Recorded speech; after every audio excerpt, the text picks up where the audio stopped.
Quiero agradecer, por supuesto, a los expositores, por supuesto al doctor Vini, a la doctora Romero, al fiscal Andilelo, a Hernán Morni, la presencia de ellos, la verdad que la posibilidad concreta de que hoy estén aquí, le dan mucho contenido y sobre todo todos conocemos su enorme solvencia para exponer los temas que vamos a desarrollar hoy.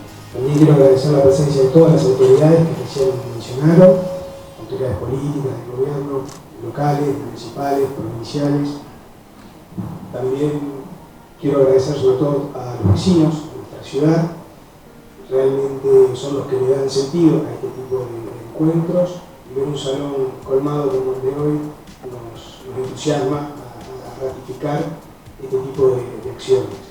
Por nuestra parte, como grupo Seibo, somos un grupo de vecinos con compromiso social y político, que creemos fuertemente en la participación ciudadana, creemos fuertemente en la necesidad de una ciudadanía activa que se involucra y que se preocupa por los temas de interés público, que sale un poquito de la mirada más individual y puede tener una mirada más colectiva, una mirada más comunitaria, una mirada más solidaria.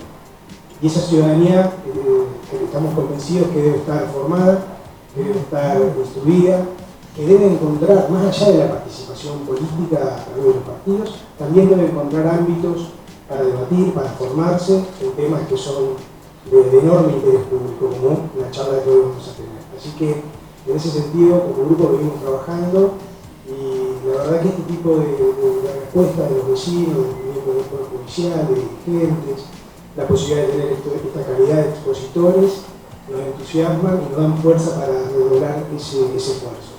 Sabemos que no es una tarea fácil, pero bueno, ¿quién dijo que era fácil? Sabemos que tenemos dificultades, sabemos que la realidad muchas veces es compleja y los tiempos de los vecinos y las preocupaciones también se meten en el día a día. Pero el desafío es ese, precisamente, promover una ciudadanía activa, no claudicar, no rendirnos ante las adversidades y sobre todo levantar con firmeza esta convicción de que debemos ser ciudadanos gestores que nos permitan transformar lo que consideremos que está mal. Sabemos que las cosas se corrigen y si nos involucramos, bueno, debemos participar, debemos involucrarnos y formarnos. Y ese es el desafío y de ahí tomamos la fuerza para seguir proponiendo este tipo de encuentros.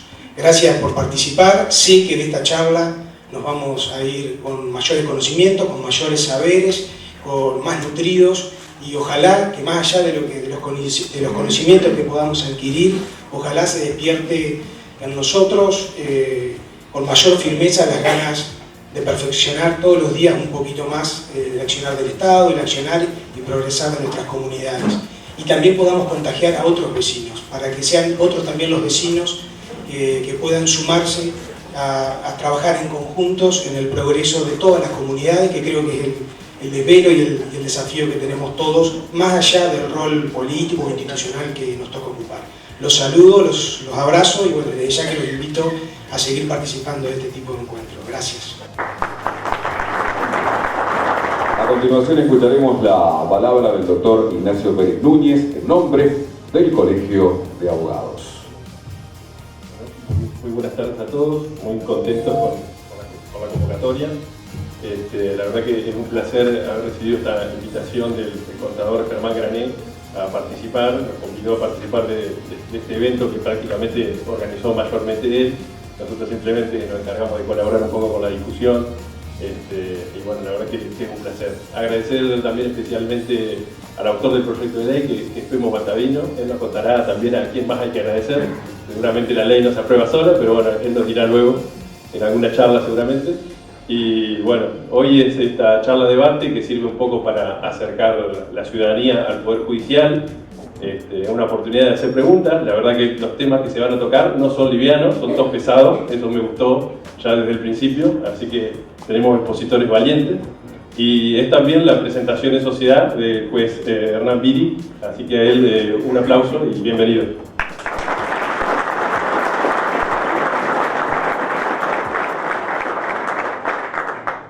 A continuación escucharemos la palabra del doctor Arturo Dumont por parte de la Asociación Argentina de Justicia Constitucional. Buenas tardes, gracias a todos por estar aquí. Lo mío es muy breve, agradecerle principalmente a Germán por esta convocatoria. Es un orgullo estar en nombre de representación de la Asociación Argentina de Justicia Constitucional, acompañando una vez más este tipo de actividades. Agradecemos al Ministerio de Gobierno, Rosario, a los expositores, a los colegas de la Justicia Federal, bienvenidos. Y aprovecho esta oportunidad para pasar 2 chivitos por la Sociedad Argentina de Justicia Constitucional. Como Germán sabe, Rosario creo que tiene algo adelantado, la Sociedad Argentina de Justicia Constitucional quiere y propone la ciudad de Gualeguaychú para el 5º Congreso Nacional de Justicia Constitucional a desarrollarse el año que viene, así que si contamos con el aval del gobierno provincial tendremos la posibilidad de llevar a cabo esa importante actividad aquí en Gualeguaychú, que colaborará una vez más con la formación de nuestra ciudadanía. Y también dar el aviso de que la Sociedad Argentina de Justicia Constitucional, en función del proyecto de ley de juicio por jurados, ha lanzado el Observatorio de Juicios por Jurado, que va a tener sede también acá en la ciudad de Gualeguaychú, como para acompañar y fomentar el proyecto de ley. Desde ya, muchas gracias. En nombre de la Sociedad Argentina de Justicia Constitucional, bienvenidos a todos.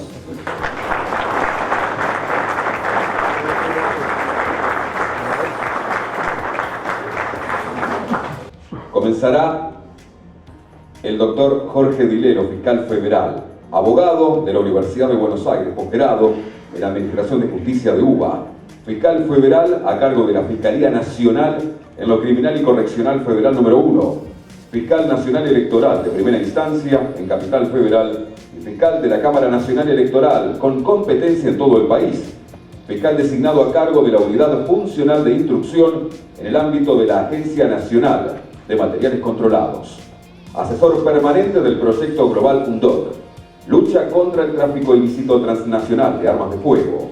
Expondrá sobre asuntos electorales, especialmente sobre reforma electoral que comprende organización partidaria, financiación de campaña, reglas procesales y penales en la materia.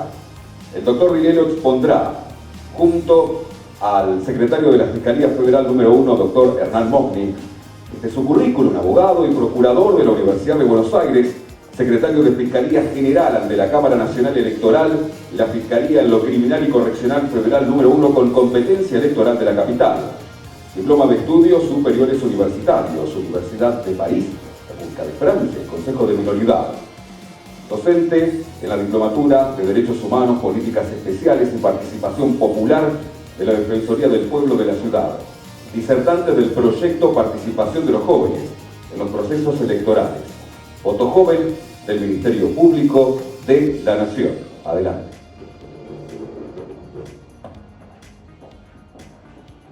Bueno. Buenas tardes a todos. Yo quiero agradecerle a todos ustedes, particularmente al Grupo Seibo, que tuvo la iniciativa de convocarnos. No es la primera vez que venimos a Gualeguaychú en vísperas de un proceso electoral, así que es un signo que por ahí tal vez las próximas elecciones, cualquiera sea el resultado, terminen como las otras, con algún tipo de rigideces, pero en orden y todos convencidos de que el sistema funciona.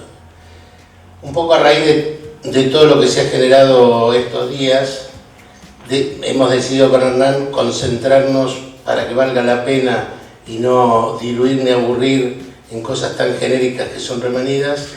Vamos a tratar de tocar un poco el tema de la discusión que está ahora en boga, que es la reforma que se está haciendo del modo de transmitir el escrutinio provisorio.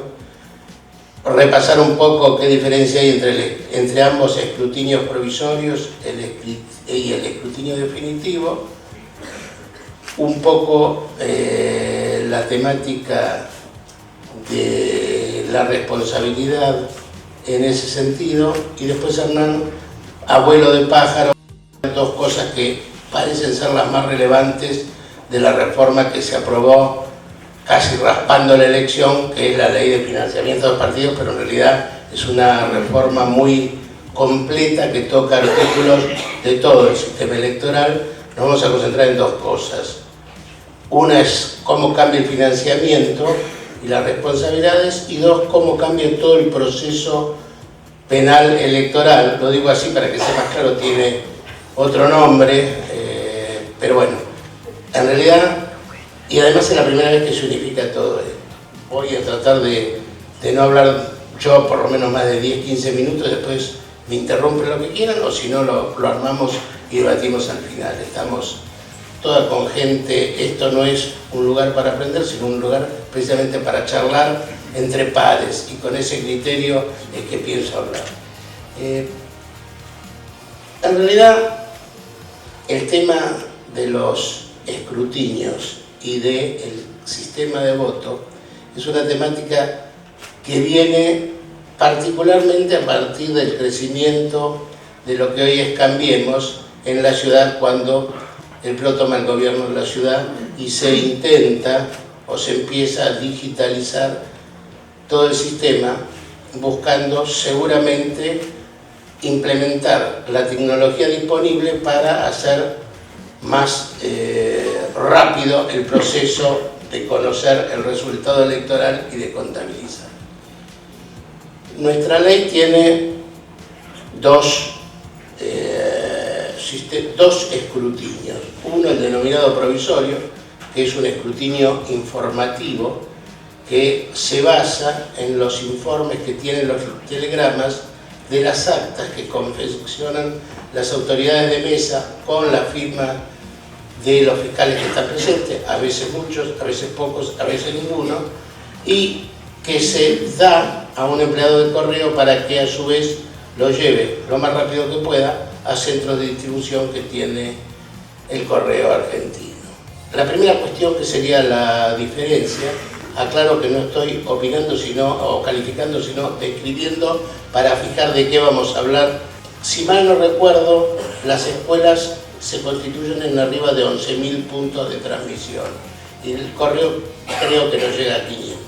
Ese sería el eje. ¿Cuál es el inconveniente que tiene? Es que al ser una terminal con un software cerrado y además de muy rápido tracto, necesariamente puede llevar a errores en la transmisión y b, una posibilidad de hackeo que no es tan inimaginable, toda vez que el hackeo está en muchos aspectos a la orden del día, y hasta hace algunos años hubo un hackeo al Pentágono.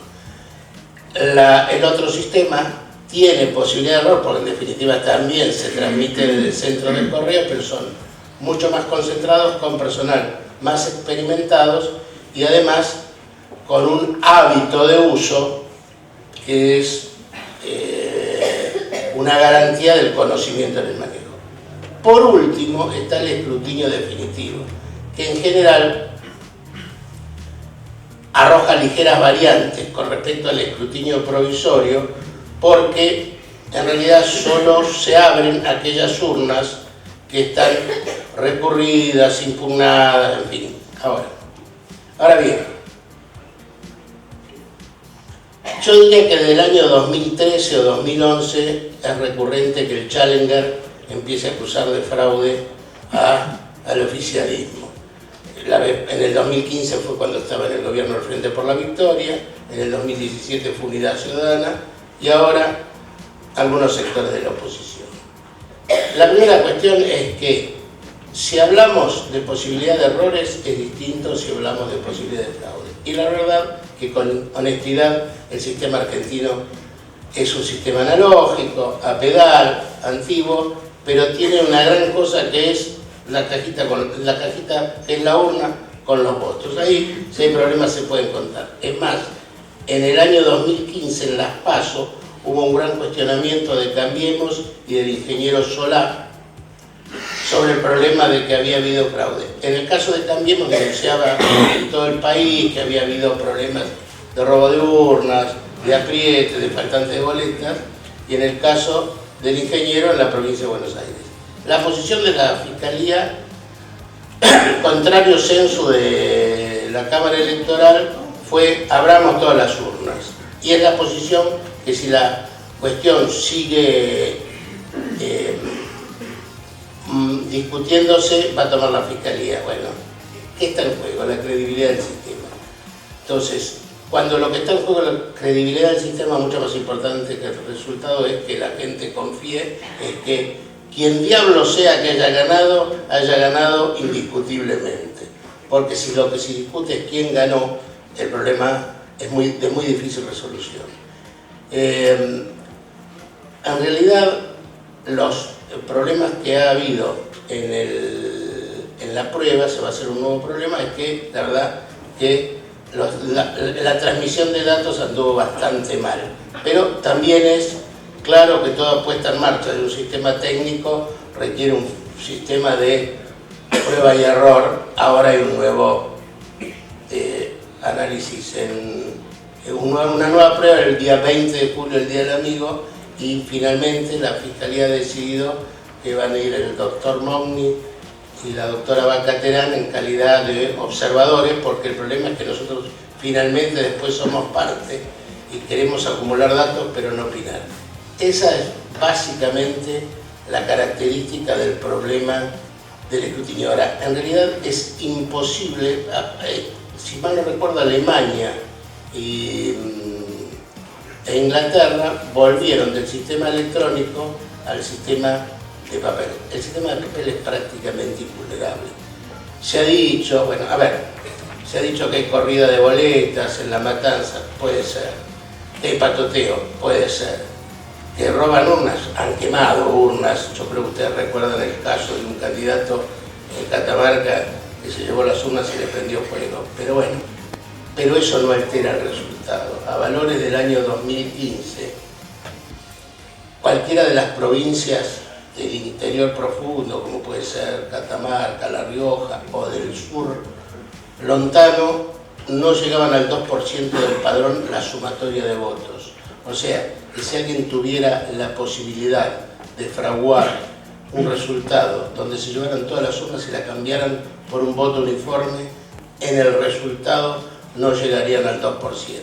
Y estamos hablando de fraguar todo. Ahora bien, sintetizando un poco, porque esto da para más y ya me comí 10 minutos y no quiero aburrir. El tema, ¿por qué es invulnerable? ¿Porque la gente es santa? No, pero lo que sucede es que hay una multiplicidad de participación no digitable por ningún sistema que hace imposible comprar la voluntad de todos para que participen de ese circuito en algún momento, y que además, si es difícil mantener un secreto de 2, cuánto más difícil es un secreto de 10, 15 o 20 según los tramos. A saber, en la mesa están presidente y vice, por decirlo de alguna manera, de la cosa. El sistema como es un sistema de un programa que va seleccionando gente según un patrón previo, de manera tal que es imposible hackearlo de tal manera, o suena matemáticamente posible pero racionalmente inviable, hackearlo de tal manera que pudiera garantizarse que en casi todas las mesas que uno quiere pueda poner las autoridades que vayan y que esas autoridades se presten a eso. La segunda cuestión es que hay fiscales. Hay 750 partidos en la República Argentina, considerando municipales, distritales o provinciales y nacionales. Entonces siempre hay algún fiscal, otro. Bueno, ese fiscal tiene que estar de acuerdo con los presidentes de mesa en fraguar de determinada manera el resultado. Cuando vienen y buscan la urna, viene el empleado de correo, lleva cerrado y van todos acompañados por gente del comando electoral que suben al camión. En el camión bajan gente. Entonces, ¿en qué momento se podría hacer la alteración? Y si se cambiara una urna, si se agarrara, como digo yo, se patoteara o si hicieran voto en cadena, ¿cuánto movería el amperímetro? No hay, además, hay una cosa fundamental. Es más, en el 2003, estoy haciendo memoria, el doctor Rodríguez A. salió 6:15 de la tarde denunciando que había habido fraude en una mesa en Necochea. Me acuerdo que el Estado era una mesa en Necochea, pero yo ya tengo 27 años de fiscal federal y 26 años de fiscal federal electoral. Nunca hubo una sola denuncia de fraude, ni una sola judicializada como dato. Bueno, básicamente eso yo le paso más para que hable de los otros temas y cumplimos, que no pasamos del tiempo y no tornarnos aburridos. No, sí, con la parte que pasa, no me aplauden, no perdamos eso.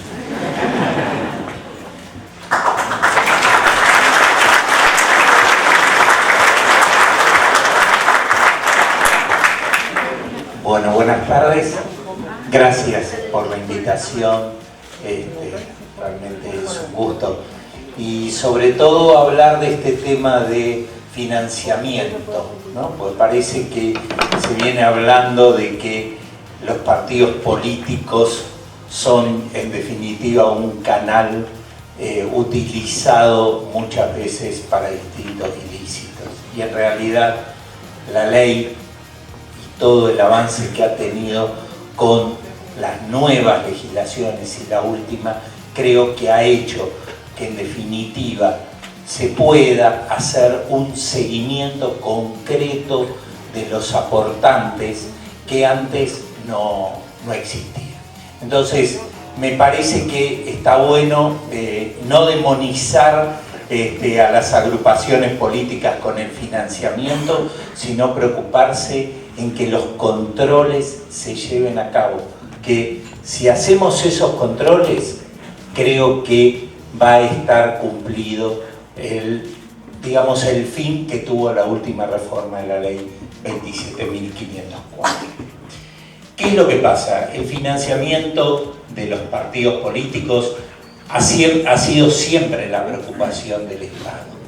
Siempre estuvo desde la ley de los partidos políticos, que ya 23.298 se podrán imaginar de qué época estamos hablando, siempre han existido artículos que establecían una obligatoriedad en la contabilidad. Yo recuerdo cuando empecé en tribunales, empecé en la Secretaría Electoral y controlábamos los libros que traían los apoderados de los partidos y eran esos libros contables que tenían 4 o 5 movimientos. El tiempo de alguna manera le ha ido agregando a todo el financiamiento un montón de situaciones que había que atender.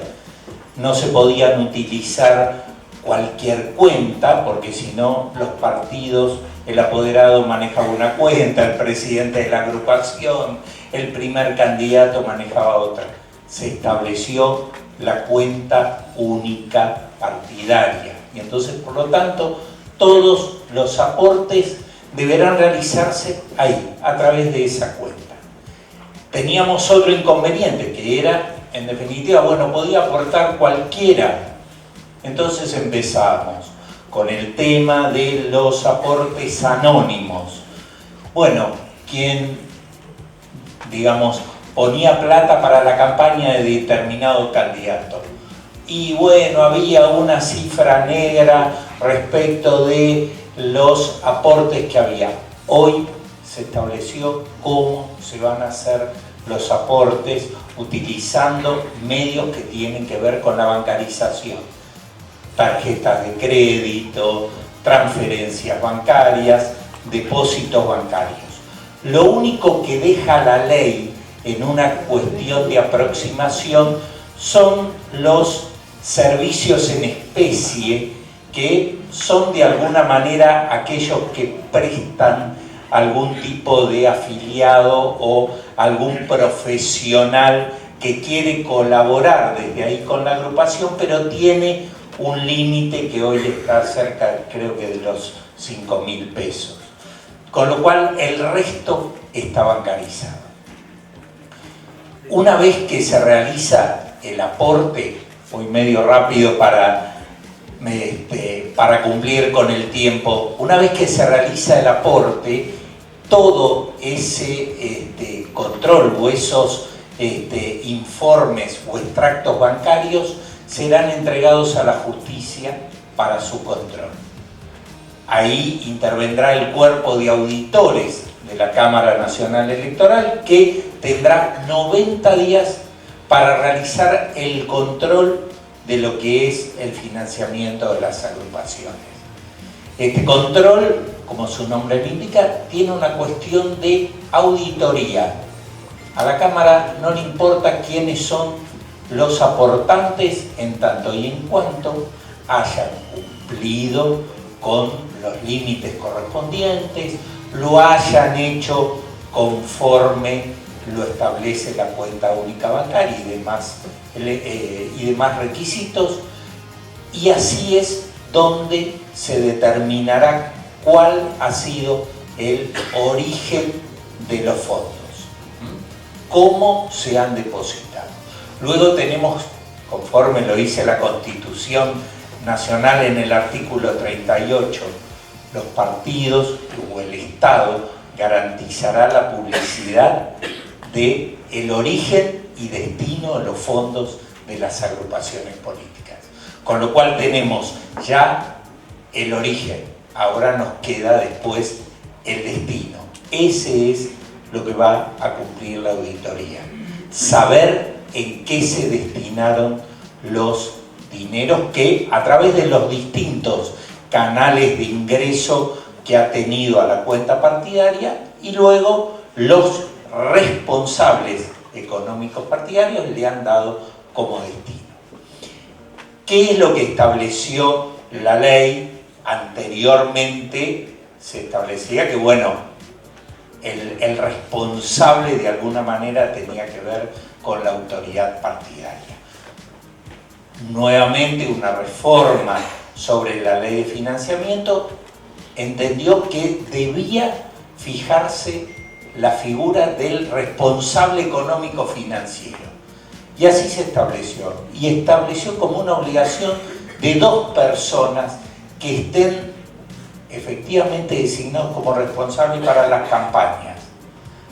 Luego también los partidos políticos tienen ingresos durante todos los años y los años que no hay elecciones. Respecto de eso, seguirá siendo como era antes el presidente y el tesorero de la agrupación.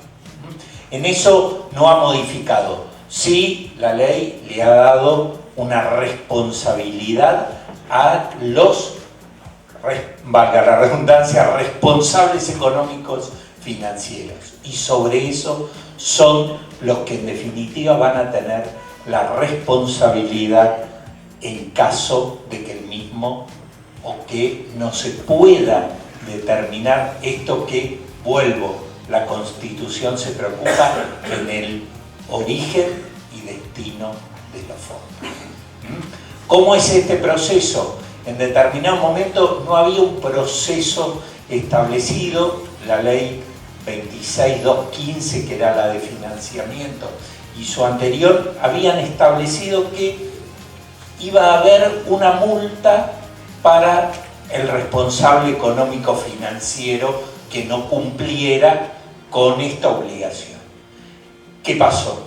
En determinado momento se acreditó, esto es un caso que se llamó el caso Sovich de la Cámara Nacional Electoral, y tenía que ver con esto, que en definitiva se le ponía a Sovich, que correspondía al partido, el Movimiento Popular Neuquino, había sido gobernador, una sanción, una multa. Pero Sovich se presenta a la Cámara y le dice: mire que yo no he tenido la oportunidad de hacer el descargo y me han impuesto una multa de un determinado monto en este momento. Y entonces la Cámara lo que resuelve es: sí, no podemos seguir adelante imponiendo multas a los responsables económicos financieros si no tenemos un proceso con todas las garantías, o por lo menos la garantía de ser escuchado. Frente a esto, la Cámara Nacional Electoral resuelve en el caso Sovich establecer un proceso al que llamó administrativo sancionador.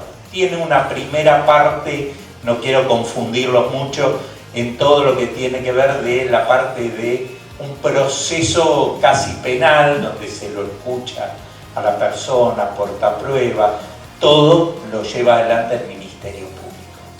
Formula una acusación y después hay una sanción establecida ante un especie de juicio o en una audiencia ante el juez electoral.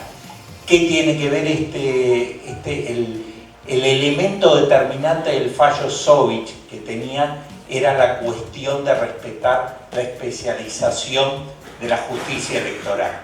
¿Por qué? Porque en realidad si los jueces llevaban adelante toda la primera parte, la investigación respecto de los responsables económico-financieros, no podía ser el juez quien, habiendo participado en la investigación, fuera quien dictara sentencia. Frente a eso se estableció la especialidad en la materia y la nueva ley, la 27.504, considera que será la justicia electoral en su integralidad, desde el fiscal federal, el juzgado electoral y la Cámara Nacional Electoral será la que intervenga en este tipo de procesos, estableciendo claramente un proceso que todavía le faltan algunos detalles, pero sacan de un análisis meramente jurisprudencial y transforman en ley un proceso que venía discutiéndose desde hacía mucho tiempo, ¿no? Incluso nos llevó al Ministerio Público a llegar con varios recursos extraordinarios ante la Corte Suprema. En realidad, este es un poco el trámite del financiamiento. Creo que es un desafío ahora para todo el sistema de auditoría que estableció la Cámara Nacional Electoral, cómo se van a llevar adelante los controles. Tienen herramientas, los auditores cuentan con convenios con empresas de publicidad en la vía pública que les van a informar quiénes son los responsables, ¿no? Creo que también la ley ha tenido algo importante, ha fijado la paridad o la exclusividad en la publicidad por parte del órgano de la Dirección Nacional Electoral. Solamente se va a hacer publicidad en radio y televisión en los espacios que fije el Estado y en la duración de acuerdo a lo que establece la ley. No es solamente que todos van a tener lo mismo. Pero ¿qué pasa? Me parece de alguna manera que esto trae de alguna manera justicia para que aquellos partidos que disponían de un mayor caudal de dinero podían utilizar su propaganda pública con la que correspondía al espacio gratuito y después poder extenderla con distintas propagandas donde se hablaba del candidato. Así se establece que va a ser todo público. Después, obviamente, cada una de las agrupaciones podrá utilizar otros espacios, el espacio público de publicidad en la vía pública, la publicidad en todo lo que tenga que ver en la calle, cualquier otra situación, pero todo lo que tiene que ver con la cuestión de radio y televisión va a estar establecido por parte del Estado.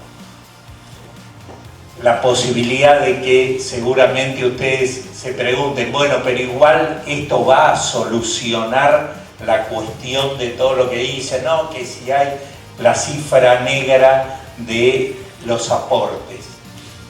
Y en realidad es trabajar porque esto cada vez se vaya mejorando. Creo que la ley ha tenido un avance importantísimo porque ha establecido cuáles son los canales de ingreso del dinero. Y entonces ahí tendremos. Nos podrá gustar, si es necesario, si el que quiere, que no tiene cuenta bancaria, tiene que ir al banco, poner su DNI, decir cuánto, si es más o menos elevado el monto, le van a decir, bueno, ¿y usted dónde lo sacó? ¿Qué son ahorros? ¿Por qué lo va a hacer? Eso va a complicar de alguna manera, pero va a traer mayor transparencia. Y yo creo que desde aquellos libros de actas, que yo le digo de hace 20 y tantos años en la Secretaría Electoral, a hoy contar con un sistema que de alguna manera, no sé si utilizar la palabra blanquear, pero sí transmite alguna transparencia sobre los aportantes. Ha pasado mucho, pero se ha logrado mucho. ¿Es todo? Creo que no. Creo que todavía la ley tiene que ir un poco más en cada una de las situaciones, pero me parece que esto ha sido... es interesante entenderlo como es el avance, y creo que es interesante también para la transparencia del proceso democrático. Así que bueno, este es un poco así rápido lo que es el sistema de financiamiento y lo que ha colaborado la última reforma en por lo menos estructurarle un procedimiento. Cualquier pregunta quedamos a su disposición y muchas gracias.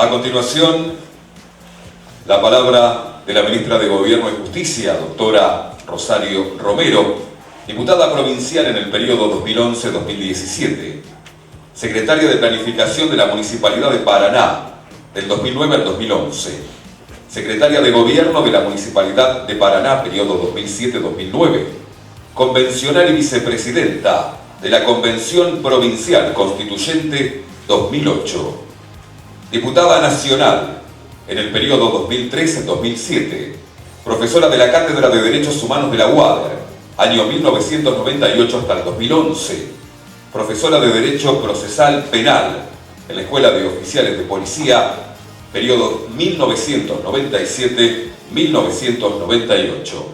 Expondrá sobre narcomenudeo. Breve sobre narcomenudeo. Buenas tardes. Muchas gracias al grupo Seibo, al Colegio de Abogados, a la Asociación de Justicia Constitucional y a todos quienes confluyeron en un panel en el que vamos a tocar distintos temas. Por ahí algunos, todos vinculados a la ciudadanía. Dijo bien Germán Grané, y a mí me parece que son saludables estos espacios, son espacios que nos enriquecen, nos enriquecemos viéndonos, charlando. Incluso a mí me pone contenta que tanta gente tenga interés en encontrarnos para charlar de estos temas. Bueno, Argentina tomó algunas decisiones de política criminal en los últimos 15 años que en mi concepto han sido decisiones buenas. Cuando se dictó la ley, la 26.052, por allá por 2006 en el Congreso de la Nación, se lo hizo porque mirábamos desde el Congreso de la Nación, en aquel momento era diputada nacional, mirábamos la Argentina y mirábamos la justicia federal. Acá hay 2 jueces federales y teníamos la realidad de Entre Ríos. El doctor Laurito, que aquí está, intendente de Concepción del Uruguay, estuvo en el Congreso de la Nación en esa época, y veíamos que en la inmensa mayoría de las provincias argentinas la presencia de la justicia federal en el territorio no era suficiente para combatir el narcotráfico. Encontrábamos situaciones como la de Entre Ríos, que teníamos un solo juez federal en Paraná y un solo juez federal en Concepción del Uruguay. No teníamos, como hoy, 2 y 2, hoy tenemos uno con competencia penal en la costa del Paraná, otro con competencia penal en la costa del Uruguay, y 2 nuevos juzgados creados, 3 nuevos juzgados creados que se están arrancando recién. Esa presencia, esa pobre presencia de la justicia federal en general en el país, el problema lo planteaban los bonaerenses en el Congreso de la Nación. Estaban desesperados por en aquel momento el Paco y la justicia federal, que miraba al gran narcotráfico, no miraba al pequeño, no miraba al kiosco del barrio. Con toda razón planteaban los jueces federales: nosotros queremos atrapar o queremos ir a investigar y a tratar de desarticular la labor de aquellos que proveen a los pequeños lugares. Pero ocurría que los vecinos, en aquel entonces mayormente de la provincia de Buenos Aires y de otras provincias de Argentina, protestaban porque no se iba contra el que vendía en pequeñas cantidades en los barrios. A nosotros en realidad nos pasó lo mismo, y nos pasaba lo mismo en aquel entonces, y tardamos 12 años en tener una ley, que es la 10.566, que se sancionó el año pasado, para adherir a la posibilidad de que podamos investigar el narcotráfico menor a través de nuestros jueces, de nuestros fiscales y de nuestras fuerzas de seguridad. ¿Cuál era nuestro problema? Y vuelvo a esto de las decisiones de política criminal. En aquel entonces la tomó la Nación. La Nación tomó la decisión de decirle a las provincias: quienes quieran investigar el pequeño narcotráfico pueden hacerlo, adhieran a la ley y armen su estructura, y la Nación, decía el artículo 15 de aquella, 5 de aquella ley, les va a aportar fondos. Como siempre en Argentina, no es una cuestión de decisión de este gobierno, sino es muy difícil que cuando las provincias argentinas tomamos funciones, nos hacemos cargo de responsabilidades, los fondos estén. Bueno, los fondos en Entre Ríos no tuvieron, pero lo hicimos igual. En 2018 nuestra legislatura tomó la decisión de sancionar la 10.566 luego de 2 tropiezos anteriores, porque 2 veces anteriores la legislatura entrerriana había decidido lo mismo y por distintas razones se frustró esa decisión. En una oportunidad fue un contundente rechazo del Superior Tribunal de Justicia, que dijo: no estamos preparados, no tenemos cárceles suficientes, no tenemos recursos, no podemos cargar con esto a nuestros fiscales. Y alguna de esas razones era atendible porque nosotros hace 10 años, un poco más de 10 años, veníamos implementando gradualmente el proceso estrictamente acusatorio, puramente acusatorio en la provincia de Entre Ríos, y entonces eso nos llevaba muchos recursos y nos llevaba un rearmado de nuestra estructura, de los procedimientos penales, de nuestros juzgados, de las fiscalías, y nos agregarle una competencia más a ese nuevo enjuiciamiento penal nos ocasionaba cierta dificultad. Por supuesto que cuando tuvimos los obstáculos anteriores, también el Superior Tribunal dijo: las cárceles no están en estado de recibir más internos. Bueno, hoy tampoco. Pero si en la Argentina esperamos las condiciones ideales, muchas veces las buenas decisiones no se toman nunca. Hoy, en todo caso, nuestra preocupación desde el gobierno provincial es ir dotando a nuestras cárceles de más instalaciones, de más comodidades, e ir haciendo que la Nación cumpla con esto de compensarnos por los presos federales, que tenemos 2.600 internos en nuestras 9 unidades penitenciarias, y tenemos de esos 550 que son internos dependientes del sistema federal, por el cual la Nación nos tiene que compensar. Bueno, la preocupación entrerriana que nos llevó a adherir a la Ley Nacional 26.052 era que el vecino de Basavilbaso, de Gualeguaychú, de Paraná, nos decía: acá en este punto hace 5 años, 7 años que hay uno que vende droga, y no podíamos llegar.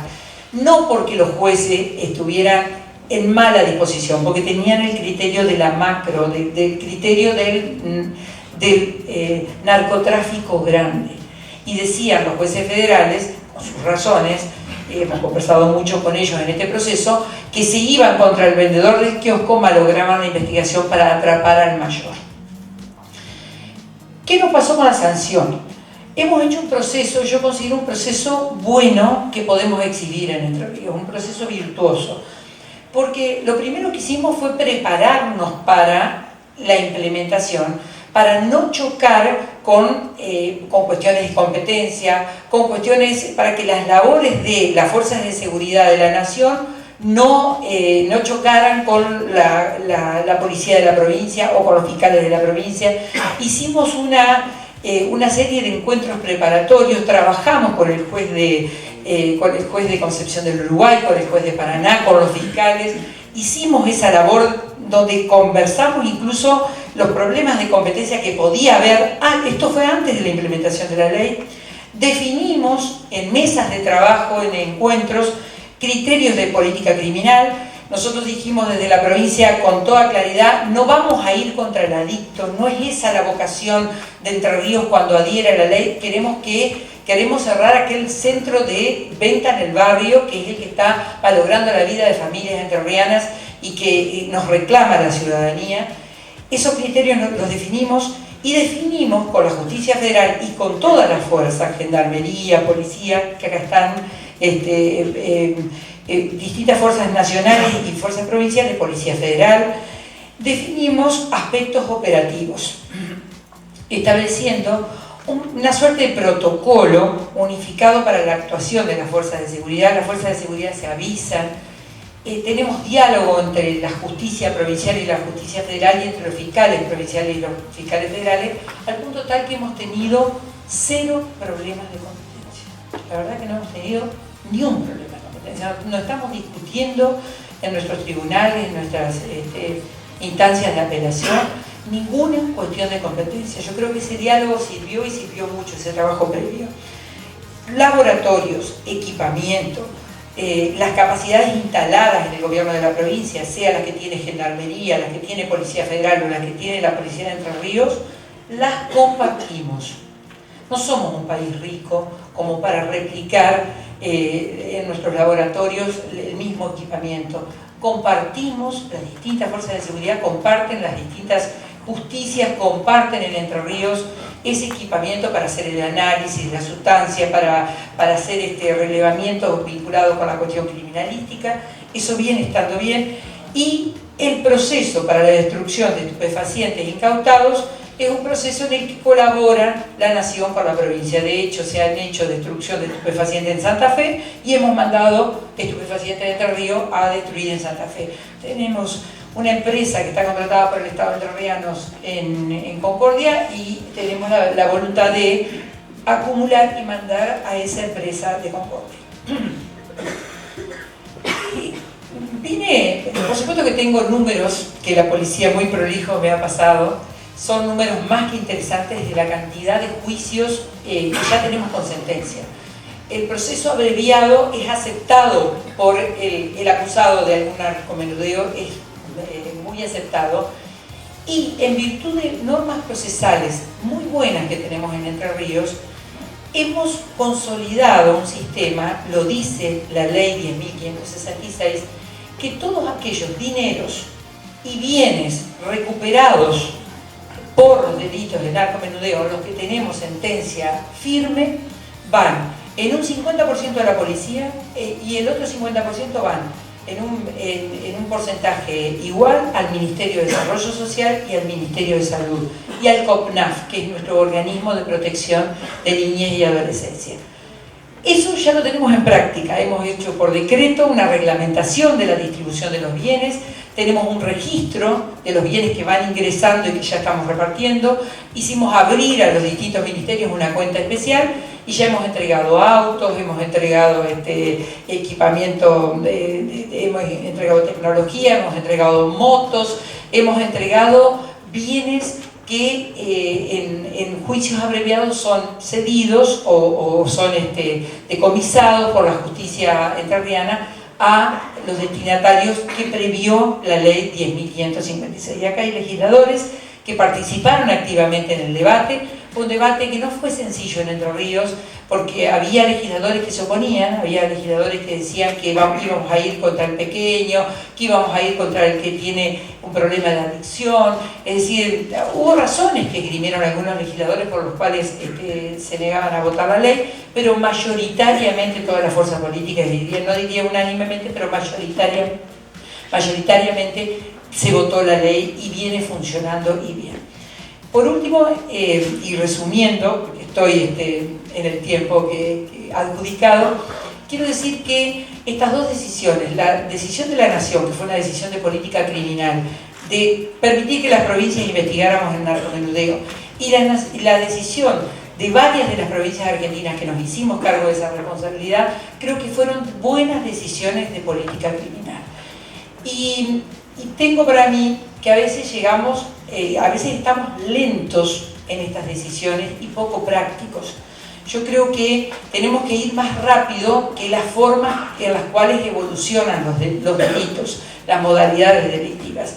Las modalidades delictivas en el narcotráfico evolucionan rápidamente. Y entonces nosotros tenemos que ponernos como objetivo el llegar antes, el trazar estrategias entre los estados nacionales y provinciales para no fracasar y para no deslegitimar las herramientas estatales, sino al contrario, para ir fortaleciendo las herramientas estatales y llegar a tiempo e ir variando creativamente las formas de combatir estos delitos, porque la modalidad delictiva es una modalidad que varía mucho. Y el delito de narcotráfico no es igual que un simple delito contra la propiedad. Destruye familias, destruye comunidades, ocasiona un daño mucho más allá de la persona que consume. Destruye la familia entera de aquel que consume o que tiene que enfrentar el problema de salir de una adicción. Y ocasiona además la multiplicación de delitos, porque sabemos que donde hay narcotráfico también hay asociados otros núcleos de delitos que si combatimos seriamente el narcotráfico también vamos a estar combatiendo esos delitos. Bueno, como verán, soy una entusiasta del proceso que estamos haciendo los entrerrianos y creo que fue una buena decisión de política criminal. Nada más.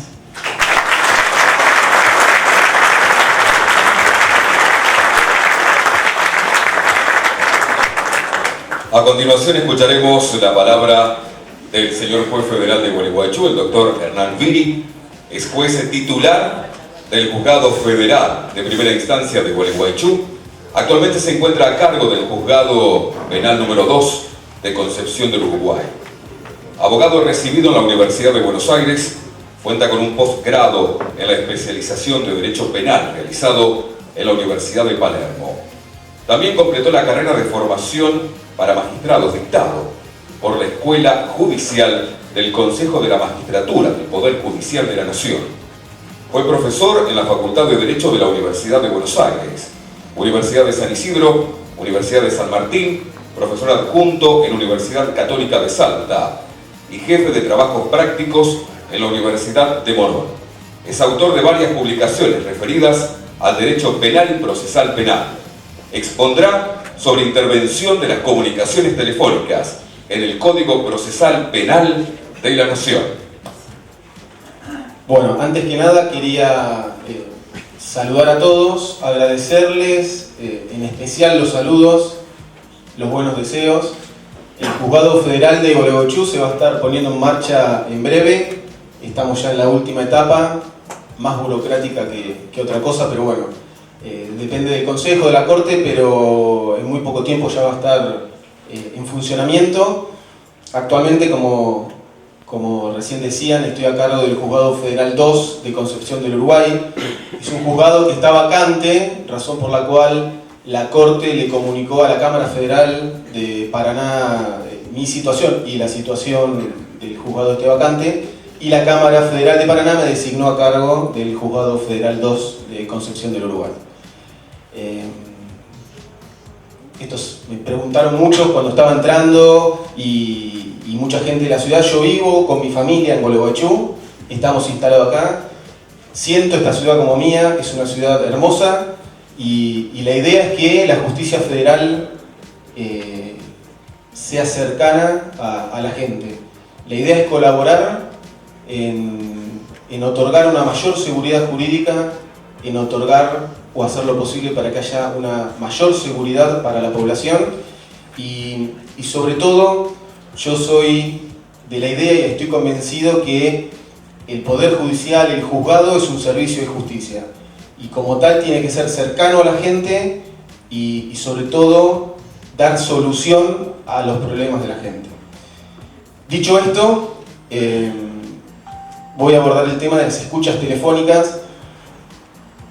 Las escuchas telefónicas, el derecho a la intimidad, el derecho a la privacidad, es un tema que se puede abarcar desde diferentes aristas, que tiene diferentes perspectivas, jurídicas, políticas, filosóficas, y nosotros por ahí podemos pensar o podemos imaginar que es algo contemporáneo, que es una problemática actual, y para que tengan idea que esto es algo que va mucho más allá de nuestros tiempos, a poco de que se llevó adelante la Revolución Francesa, si mal no recuerdo, en agosto del año 1790, uno de los primeros decretos que establece la Asamblea Nacional Francesa es fijar que todas las cartas y la correspondencia epistolar es inviolable. Cuando nosotros somos ciudadanos de una sociedad y como ciudadanos, uno de los derechos más importantes, además de la libertad, es la intimidad, es la privacidad. En ese sentido es que lo que diferencia a los estados autoritarios de los estados democráticos es el respeto al derecho individual. Y en este marco queda inserta lo que es la escucha telefónica. Nosotros, como ciudadanos, tenemos el derecho a que no se viole nuestra privacidad, a que no se intercepten nuestras comunicaciones telefónicas. Y cuando hablo de comunicación telefónica, lo asemejo y es análogo a cualquier otro medio de comunicación. Puede ser WhatsApp, puede ser mensaje de texto, puede ser emails, cualquier medio de comunicación. Lo que diferencia, decía, de un Estado autoritario a un Estado democrático, como muchas veces lo ha dicho la Corte Suprema, es este derecho a la privacidad que tenemos a que no sea violada. Pero a la vez existe otro derecho que es igualmente importante, que es que la sociedad tiene derecho a que la justicia investigue los delitos, a que el Poder Judicial y en especial los jueces que tenemos competencia penal investiguemos y hagamos cumplir los fines del proceso penal, que no es otra cosa que el descubrimiento de la verdad material y sobre todo determinar quiénes son los autores o los partícipes del delito. Entonces, una de las medidas de prueba más importantes y que, al menos en mi experiencia de tribunales, yo hace 20 y pico de años que estoy en tribunales, siempre en el fuero federal, una de las herramientas más importantes es justamente la interceptación telefónica. Entonces acá se genera una tensión entre el derecho individual que tenemos todos los ciudadanos a que el Estado no se meta en nuestra intimidad, pero a la vez también este derecho a que se cumpla los fines del proceso penal. Por eso la Constitución, en su artículo 18, 19, como así también los diferentes tratados y convenciones que tienen jerarquía constitucional a partir de la reforma del año 94, garantizan como uno de los mayores derechos esta cuestión de que no sean violados el derecho a la intimidad. Pero también, como dice nuestra propia Constitución, ningún derecho es absoluto. Razón por la cual se encuentra legislado específicamente en el Código Procesal Penal y en el Código Procesal Penal Federal, que es un código nuevo que actualmente está vigente solamente en Salta y Jujuy, pero que va a llegar a toda la Argentina en forma progresiva.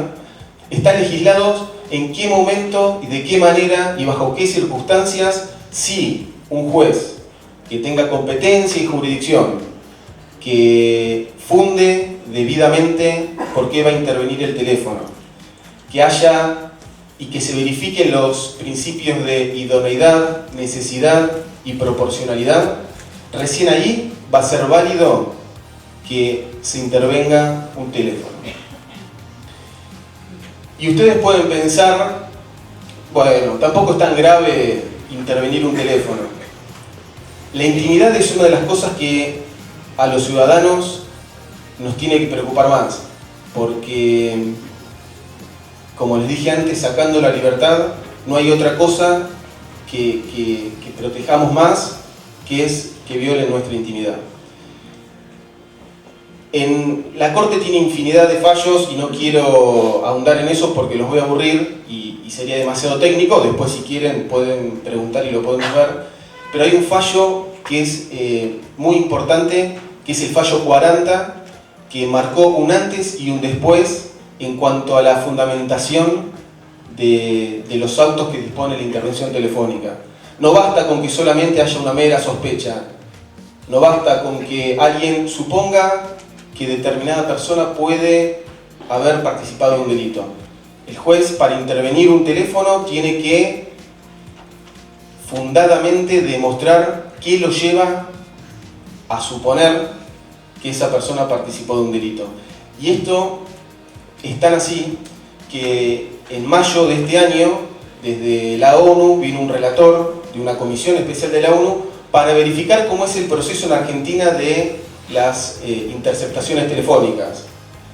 Y si bien el informe que redactó la ONU dice que en los últimos años se ha mejorado mucho en la calidad y en la seguridad de toda la cadena que se tiene que observar desde que un juez ordena la intervención telefónica hasta que esa intervención, el producido de esa intervención, llega al juzgado, si bien se mejoró en todo ese mecanismo, igual el relator dijo que observó que en los últimos años en la justicia argentina aumentó de una manera desproporcionada la cantidad de intervenciones telefónicas.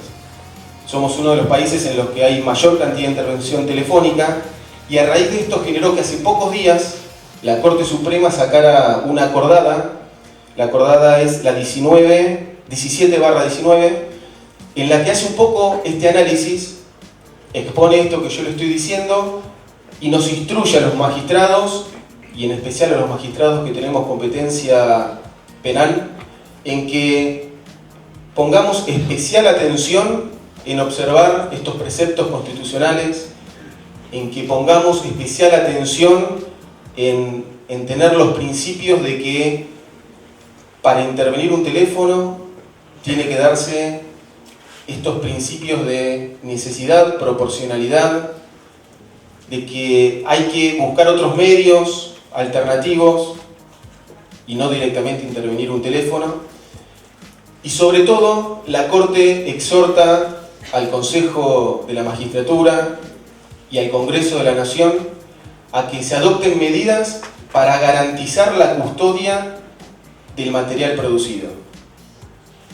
De hecho, en la propia acordada, los 5 ministros de la Corte le exhortan al Congreso de la Nación que le den tratamiento a un proyecto de ley presentada por los senadores Rodolfo Urtubey y Miguel Ángel Pichetto, en cuanto prevén, y es la primera norma que habría general y global, en cuanto prevén a cómo se tiene que intervenir, cómo se tiene que cubrir todos los eslabones de la cadena que llevan cuando se lleva adelante una intervención telefónica, y sobre todo a que se tome conciencia de la responsabilidad que es el custodiar y que no trasciendan a los medios públicos el producido de esa intervención telefónica. No quiero aburrirlos más porque por ahí son cuestiones técnicas, pero sí lo que quiero que nos quede a cada uno de nosotros es pensar en que en un Estado de Derecho y en un Estado republicano, el derecho a la intimidad y el derecho a que el Estado no invada la intimidad de las personas, de los ciudadanos, de los habitantes, como dice nuestra Constitución, es uno de los derechos más importantes que tenemos y que tenemos que ser férreos defensores de eso. Y nosotros los jueces, como también los fiscales, tenemos el deber jurídico y el deber moral de ser contenedores y de garantizar de que el Estado no avasalle estos derechos que tienen las personas. Si perdemos de vista esto, se van a debilitar el Estado republicano y el Estado democrático. Gracias.